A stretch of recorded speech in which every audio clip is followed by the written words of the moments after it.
Prontinho. Pois bem, então sejam muito bem-vindos à nossa aula de Direito Tributário 2.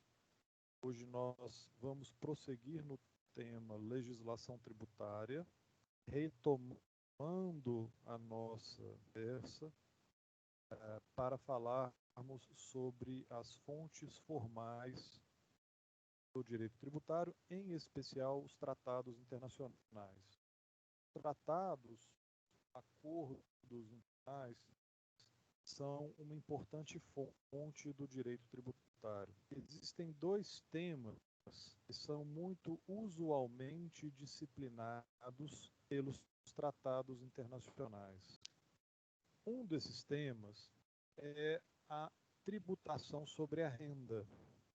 Os tratados e acordos internacionais, eles podem viabilizar e tendem a viabilizar uma não bi ou pluritributação sobre a renda.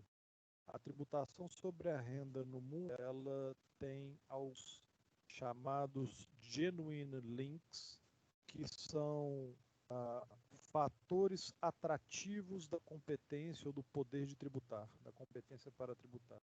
Basicamente são três, sendo dois mais comuns e um bastante raro.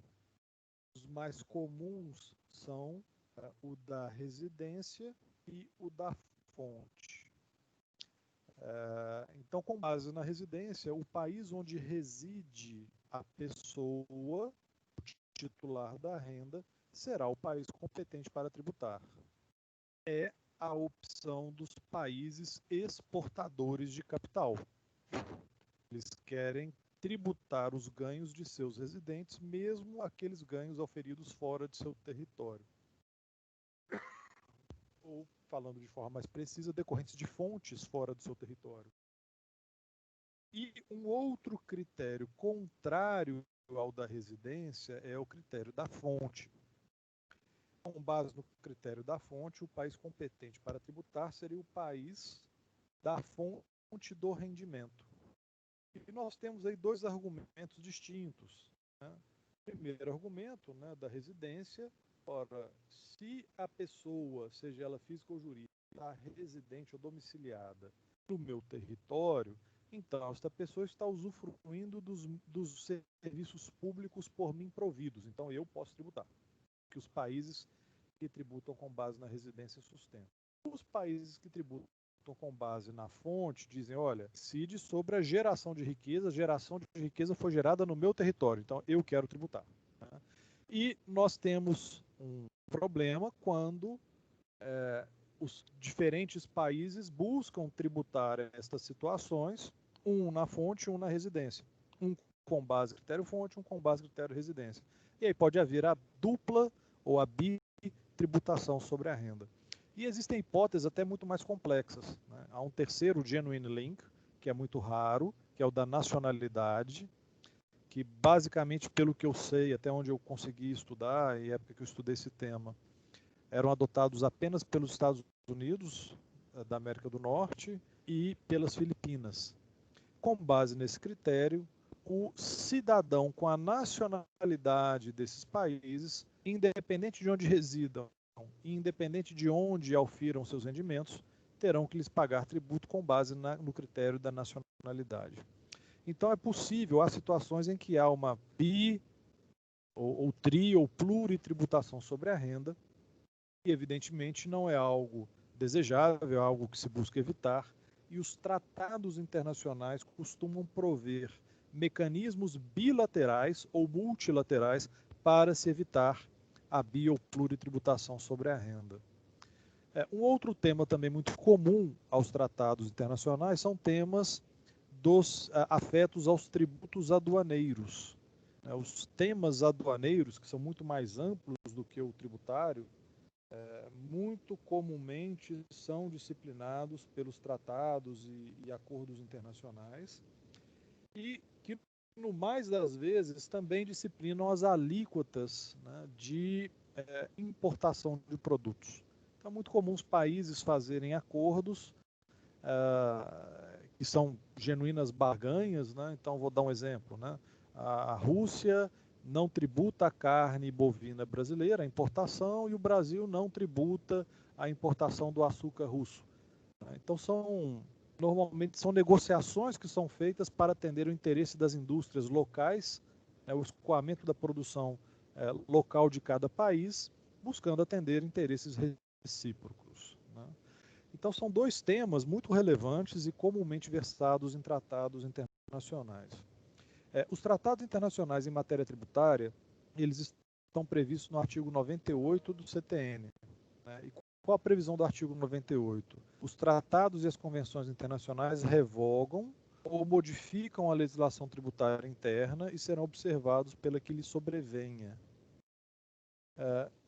Então, esta previsão do CTN, ela já ensejou bastante controvérsia em torno da estatura hierárquica e da força normativa que os tratados internacionais em matéria tributária adquirem após a sua regular recepção no ordenamento jurídico pátrio. Então, nós temos aqui duas polêmicas que estão mais bem descritas nesse slide. Primeira polêmica: uma vez validamente recepcionado o Tratado Internacional em matéria tributária, qual será a sua estatura hierárquica? Onde ele vai entrar nessa pirâmide aqui? Qual será a sua força normativa? E aqui nós identificamos duas correntes. Uma primeira corrente que, induzida, e talvez seduzida pela redação do artigo 98, que diz assim: os tratados e as convenções revogam ou modificam a legislação tributária interna. Então, eles se sobrepõem sobre a legislação interna e serão observados, inclusive, pela legislação superveniente.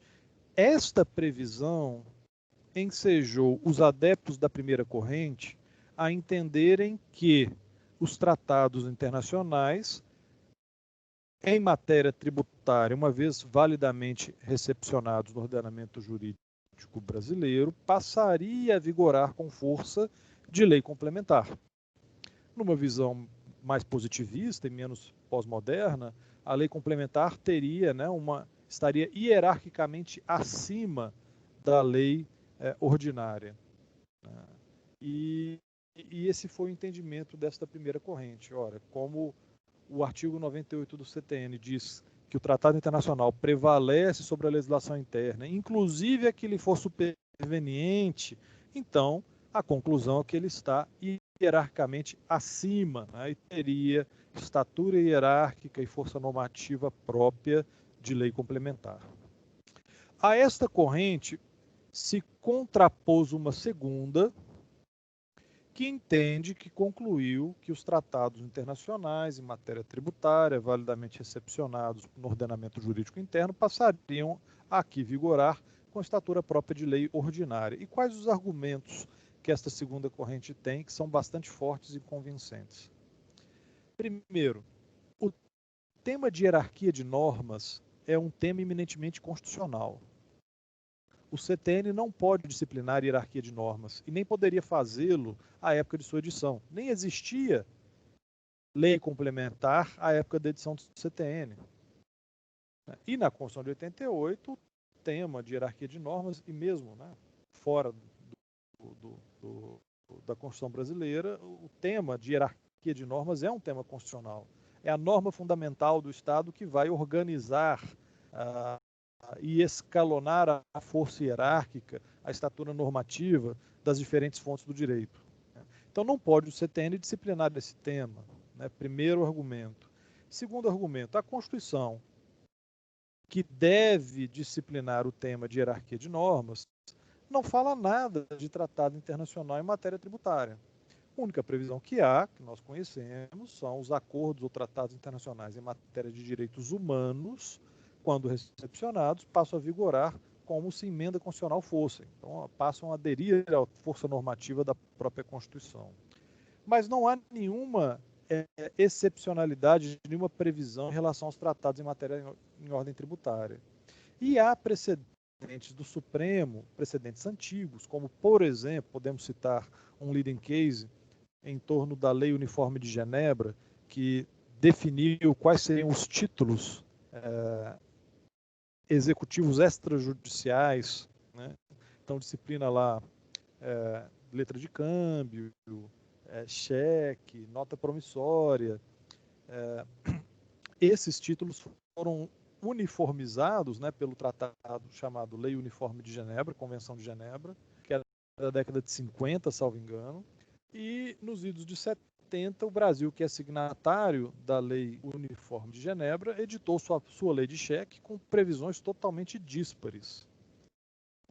E houve um questionamento, né, chegou no Supremo, olha, essa lei de cheques, ela seria constitucional, não seria constitucional? Pode a lei nacional, lei ordinária, prevalecer sobre o tratado ou não? E o Supremo entendeu que o tratado internacional, uma vez recepcionado, vigoraria com estatura de lei ordinária e poderia ser revogado por lei ordinária superveniente. Então, como não há nenhuma regra específica na Constituição em relação aos tratados em matéria tributária, ele também deveria prevalecer com a estatura própria de lei ordinária.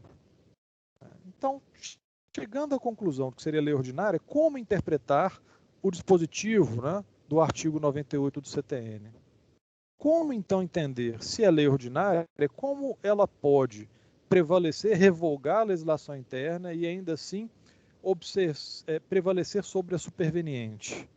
Os adeptos da segunda corrente se socorrem, então, do chamado concurso de normas, que está lá na lei de introdução às normas do direito brasileiro. Quando diz esse brocardo antigo, vocês devem se lembrar de que norma geral não revoga norma especial e vice-versa. Lei especial não revoga lei geral não revoga lei especial. Ambas coexistem, ambas vigoram simultaneamente, prevalecendo a lei especial na sua hipótese especificamente prevista, ou na hipótese especificamente por ela prevista. Então, se nós entendermos, e esse é o que sustenta a segunda corrente, os tratados internacionais como leis especiais, e eles têm razão, né? Essa corrente tem razão nisso, o tratado ele é uma norma especial, né? Então nós temos uma lei disciplinando o imposto sobre a renda, né? Seja com critério residência ou critério fonte, mas existe uma lei especial num tratado firmado, por exemplo, com a Espanha, que fala, olha, se houver um rendimento auferido por um residente no Brasil em território espanhol, a regra será essa, ou seja, uma hipótese específica. Né? O mesmo ocorre nos tratados que disciplinam a matéria aduaneira. Né? A importação do produto tal do país Y terá uma alíquota inferior. Esta previsão não afeta a lei geral. Se há uma norma geral interna prevendo a alíquota de importação, ela continua prevalecendo. Mas, na hipótese especificamente prevista na lei especial, esta vai preponderar e vai prevalecer sobre a regra geral, sem nenhuma necessidade de solução de revogação. Né? Então, esta segunda corrente entende que os tratados internacionais, uma vez validamente recepcionados, isso em matéria tributária, né, eles vigoram com estatura própria de lei ordinária, e a redação do artigo 98 deve ser compreendida por se tratarem os tratados em matéria tributária como normas especiais, eles vão prevalecer sobre a legislação que é uma norma geral. Né? Então, de acordo com os adeptos da segunda corrente, uma lei ordinária ela pode sim revogar um tratado internacional, e isso faria parte, inclusive, da soberania brasileira, né? Desde que o faça de forma em regra específica, desde que seja uma revogação expressa ou que discipline de forma específica o tema veiculado, né, ou normatizado no tratado. Então, esta é a primeira controvérsia. A segunda controvérsia que existe em torno dos tratados internacionais se refere à possibilidade de exoneração de tributos de competência estadual e municipal ou municipal. Né? É a figura da exoneração, da isenção heterônoma, né? Ou exoneração heterônoma. Aqui nós temos duas correntes também, né? Uma primeira corrente que diz que sim, pode haver a exoneração de tributos estaduais e de tributos municipais via tratado. Aqui, gente, o fundamento está trocado. Então, eu vou pedir licença aqui para vocês, para eu poder consertar isso aqui, senão vai ficar estranho. A primeira corrente é a corrente que diz que não pode haver exoneração de tributos de competência que não sejam da União, e uma segunda corrente que diz que sim, pode sim haver exoneração de tributos de competência dos estados ou dos municípios.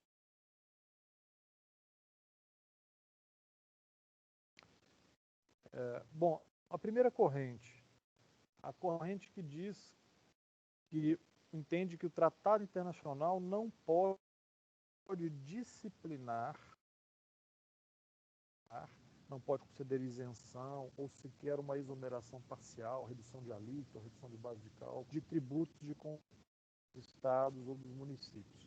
Esta corrente, ela firma âncoras no Pacto Federativo, né, e entende que se a União, ao firmar um tratado internacional, concede exoneração de um tributo de competência alheia, estaria concedendo uma chamada isenção heterônoma, ou uma exoneração heterônoma.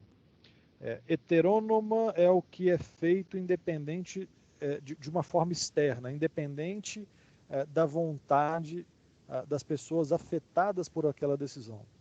Né? Então, uma concessão heterônoma, ela é contraditória à autonomia. Né? E esta corrente entende que a possibilidade de ser concedida uma isenção por tratados internacionais aviltaria o pacto federativo, violaria a autonomia própria dos estados e dos municípios, e que, portanto, não seria admissível uma exoneração de, por exemplo, né, de ICMS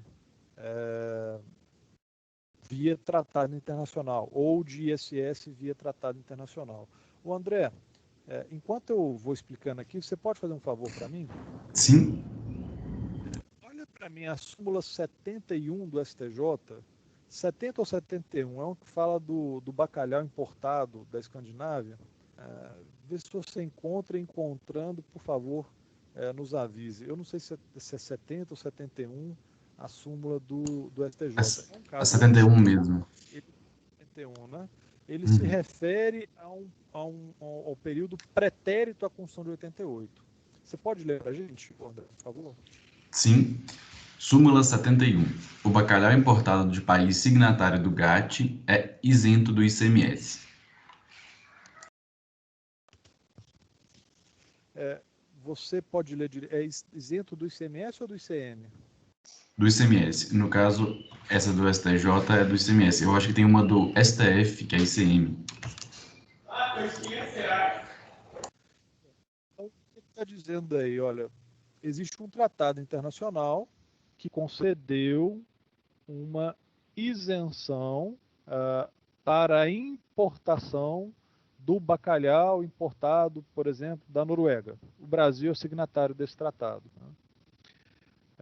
Quando o importador foi fazer a nacionalização, o desembaraço aduaneiro desse produto, pagou os tributos federais, né, ali sobre eles eventualmente incidentes, né, houve, melhor dizendo, né, o desembaraço sem a cobrança dos tributos federais, por força do tratado, mas o Estado quis cobrar o ICMS.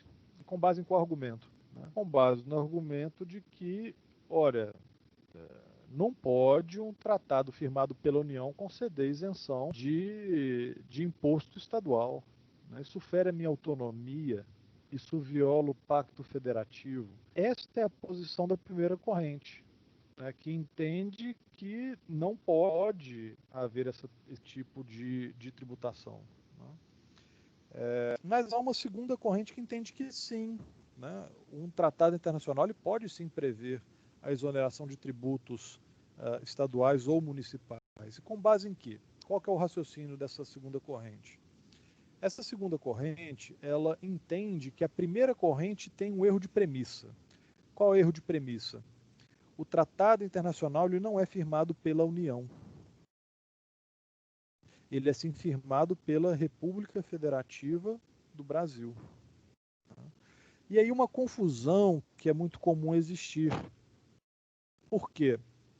No presidencialismo é muito comum haver acumulação de atribuições distintas na pessoa que ocupa o cargo de presidente da República. O presidente da República ele exerce as funções de chefe de Estado ao representar o Brasil perante a comunidade internacional e exerce também as funções de chefe de governo da União.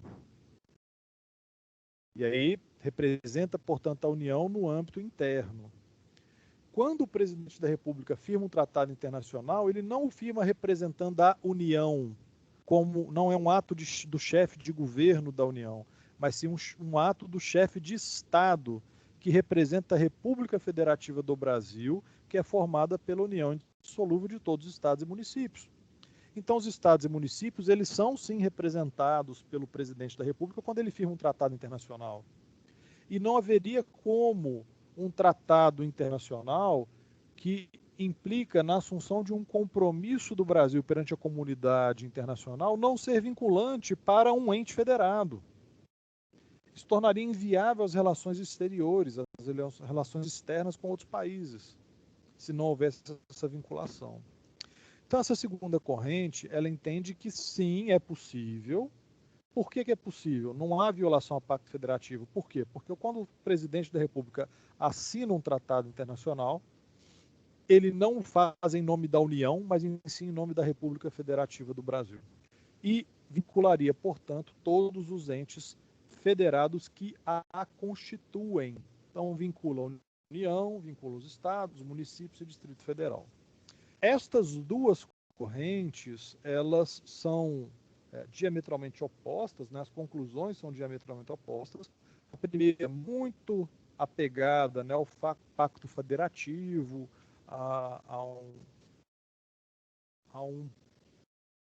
uma defesa de uma maior autonomia de estados e municípios, e a segunda, né, focada nessa distinção. O principal fundamento é a distinção de funções que são concentradas sobre o presidente da República. Em muitos países, essas funções não são concentradas numa única pessoa.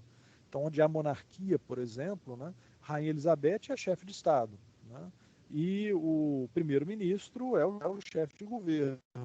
Né, então, as funções elas não são cumuladas de chefe de governo e chefe de Estado sobre uma mesma pessoa, então fica mais clara essa distinção. Mas no sistema presidencialista, normalmente, essas duas funções coincidem sobre a mesma pessoa, mas são funções distintas, né, que não se confundem. Então, são essas duas posições que nós temos aí na doutrina. Em relação à primeira polêmica, a segunda corrente, nós entendemos que ela tende a prevalecer. Né? E em relação à segunda polêmica, depois vocês vão fazer aí um estudozinho para ver qual o entendimento mais atualizado da jurisprudência em torno desse ponto. Okay? Professor, até acrescentando, o documento que eu encontrei aqui do STJ, ele realmente atualizou de ICM para ICMS. A súmula foi editada no período do ICM, né? E também temos a súmula 20, também do STJ, que fala sobre a mesma questão. A súmula 20 vai falar que a mercadoria importada do país signatário do GATT é isenta do ICM quando contemplado com esse favor o similar nacional. E temos no STF também a súmula 575, que além do GATT vai trazer a LAUC, né? A mercadoria importada de país signatário do GATT ou membro da LAUC estende-se à isenção do imposto sobre circulação de mercadorias concedida similar nacional, também batendo na questão do ICMS, né? Então, essas são as súmulas que eu pude encontrar por aqui e que dão um panoramazinho do entendimento desse tema aí. Perfeito. Né? E pelas súmulas sinalizam, né, que prevaleceria a corrente 2 também, né, nesse caso.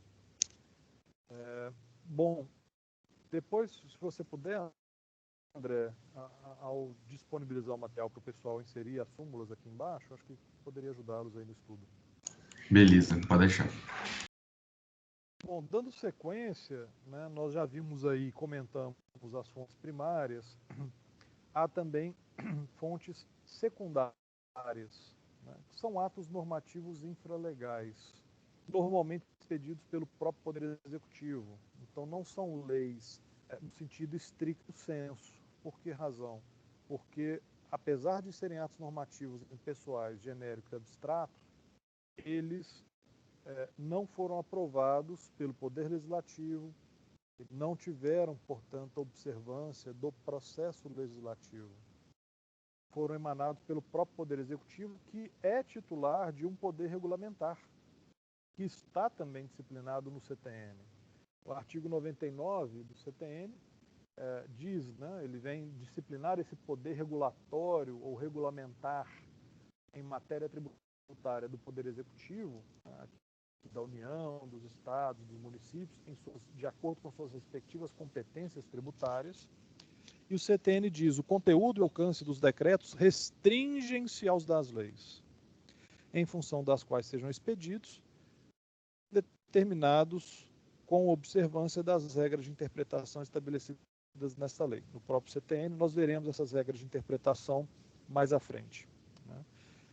O trecho de maior relevância, e que é bastante óbvio, né, e que deflui do próprio princípio da legalidade, é que o conteúdo e o alcance dos decretos restringem-se aos das leis, ou seja, os decretos regulamentares, as chamadas normas regulamentares, vamos comentar esse nome daqui a pouquinho, que são os atos normativos infralegais, eles não podem inovar no ordenamento jurídico. Eles não podem trazer novas obrigações. Eles não podem modificar as obrigações existentes. Eles vão sim e devem disciplinar o modus operandi, a forma de aplicar a lei, a forma de execução das obrigações já previstas em lei. E é isso que o Código quer dizer quando determina e prescreve o conteúdo e alcance dos decretos restringem-se aos das leis. Ou seja, não pode modificar o que está na lei, não pode alterar o que está na lei, não pode criar algo que não esteja na lei, mas tão simplesmente, né, restringindo-se às previsões legais, às obrigações instituídas em lei, explicitar a forma de seu cumprimento, o seu modus operandi, a forma de sua aplicação. O Código ele usa uma expressão chamada normas complementares, que não se confunde com lei complementar. Tá? A lei complementar, nós já vimos o tertium genus legis, que paira entre a Constituição e a lei ordinária, vocacionada a disciplinas de temas mais relevantes, que não são dignos da estatura constitucional, mas também não devem ser alterados por maiorias ocasionais do Congresso Nacional. Né? Então, são temas, são normas de uma relativa estabilidade normativa. Né? Totalmente diferente de normas complementares. Normas complementares, nessa expressão usada pelo Código, são atos normativos infralegais. Né? E o artigo 100 do CTN vem disciplinar as normas complementares, e são normas complementares das leis, dos tratados, das convenções internacionais e dos decretos. Ou seja, são atos que têm um maior grau de concretude, um menor nível de abstração, são normas mais concretas, estão mais na base da pirâmide. Né? E, portanto, tem menor força normativa, né? Tem uma estatura hierárquica mais baixa. E aqui ele exemplifica alguns atos, né? Atos normativos pedidos pelas autoridades administrativas, como as instruções normativas, né? Pois não? O slide frisou lá nos tratados, nas polêmicas dos tratados. Eu vou tirá-lo e colocá-lo novamente. Obrigado pelo aviso. Disponha. Informe, por favor, se ele retornou.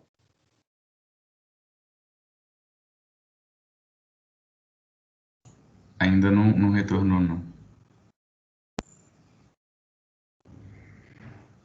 Isso, agora está na tela do PowerPoint mesmo.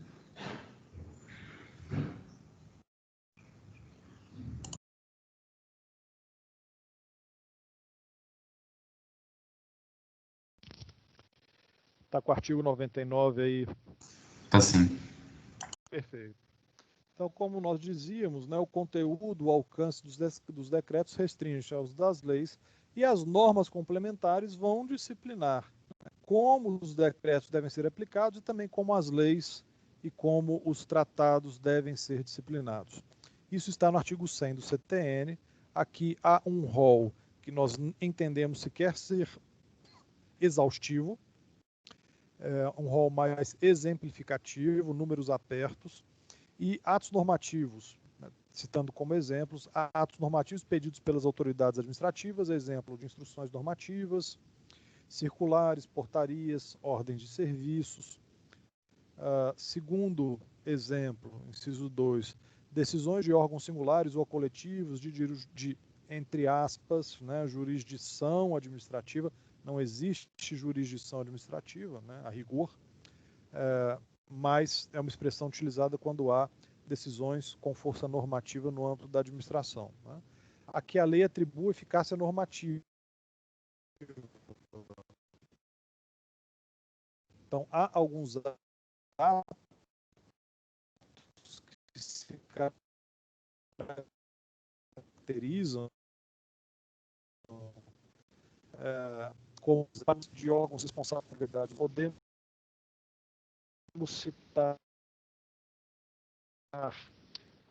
ativos, né, que são vinculantes para a própria fiscalização. Práticas reiteradamente observadas pelas autoridades administrativas. Aqui nós vemos o que? Uma busca pela tutela da confiança, né, e da legítima expectativa. Ora, se as próprias autoridades praticam de forma reiterada determinado procedimento,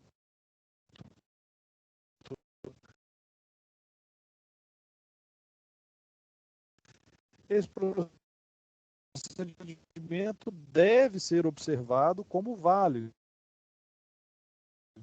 E no final, aqui encerra, né, a nossa matéria, a nossa exposição, essa unidade. Há uma previsão muito interessante no parágrafo único do artigo 100, que diz que a observância das normas complementares exclui a imposição de penalidades, cobrança de juros de mora e atualização do valor monetário da base de cálculo do tributo. Ou seja, se o contribuinte ele agiu de acordo com as normas complementares, ele não poderá ser de forma alguma penalizado. Então aqui nós vemos mais uma vez a proteção da confiança, né, que é uma teoria que surgiu muito mais recentemente, né? Não existia esta teoria, pelo menos com esse nome, à época da edição do Código, mas já existiam sim boas noções de segurança jurídica. E é o que esse dispositivo ele busca implementar e busca assegurar, né? Um contexto de maior segurança jurídica.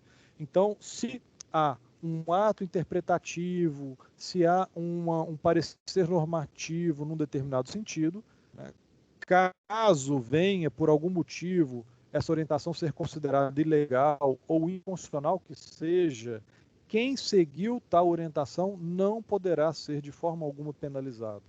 E vejam que o Código ele fala não apenas a imposição de sanções, de penas, mas sequer cobrança de juros e sequer atualização monetária. Veja como o Código ele foi contundente nessa proteção, né? Esse é um dispositivo até muito bonito assim do Código, quando nós vemos todo o respaldo teórico que está por trás, né? O que vem aqui de forma subliminar, os valores que são aqui albergados e que se buscam resguardar. Bom, pessoal, o tema de fontes nós concluímos, né? Então, nós fomos do artigo 96 até o artigo 100 do CTN, é o tema, né, do primeiro tema dessa disciplinado pelo livro 2 do CTN, que é o objeto da nossa disciplina. E eu gostaria de saber se vocês têm alguma dúvida, querem algum esclarecimento sobre essa matéria. Quero deixar vocês à vontade para poderem manifestar aí eventuais dúvidas ou necessidade de esclarecimento de algum ponto.